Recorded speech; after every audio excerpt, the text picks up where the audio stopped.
খুলে দেবেন টক শোতে। আমি তো দেখছি টক শোতে হতে মাসে দেখা যায় 40-45 হাজার টাকা অনারিয়াম পাওয়া যায়। প্রথম কথা হচ্ছে যে দেখেন, আমার কাছে মনে হচ্ছে যে নির্বাচনী হলফনামার মাধ্যমে রাজনীতিবিদদের সততা এবং প্রকৃত অবস্থান বোঝা যায়।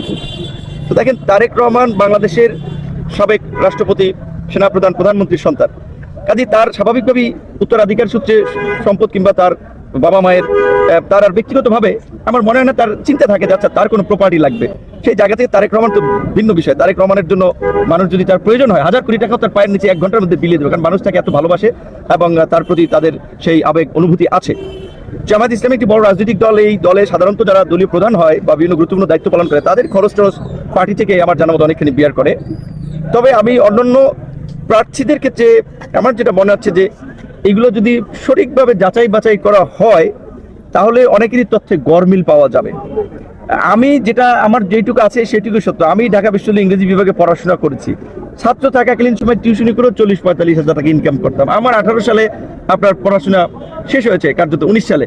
তো কাজে এরপর থেকে তো 19 থেকে আজকে 25 পর্যন্ত আমার একটা কর্ম আছে। আমি যেটা আমার আয়কর রিটার্নে উল্লেখ করেছি, আমি এই অগস্টের পর আপনারা দেখছেন টেলিভিশন খুলে দেবেন টক শোতে। আমি তো দেখছি টক শোতে হতে মাসে দেখা যায় 40-45 হাজার টাকা অনারিয়াম পাওয়া যায়।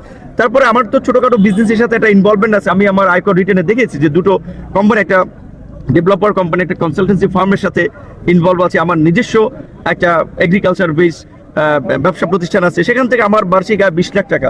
প্রকৃত অর্থে এই 20-30 লাখ টাকা যদি একজন ব্যক্তির আয় না থাকে তাহলে তো তার নির্বাচন করতে আসা উচিত না। নির্বাচন তো আপনি মানুষের কাছে পয়সাপাতি নিয়ে করবেন আর মানুষ দেবে, এই টাকা দিয়ে বাংলাদেশের প্রেক্ষাপটে নির্বাচন হয় না।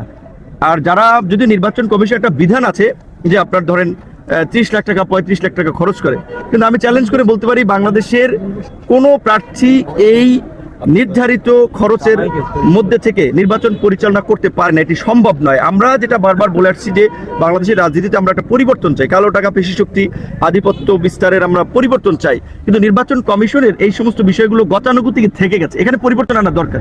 এই 20-25 লাখ টাকা এটা জাতীয় নির্বাচন আমি না, আমি কয় টাকা করবো আমি জানি না, কারণ আমার তো টাকা নেই। আমার যদি শুভাকাঙ্ক্ষী আমার জন্য খরচ করে সেটা ঠিক আছে। একটা জাতীয় নির্বাচন পরিচালনা করতে 2-4-5 কোটি টাকার নিচে কোনো জায়গায় নির্বাচন হয় না।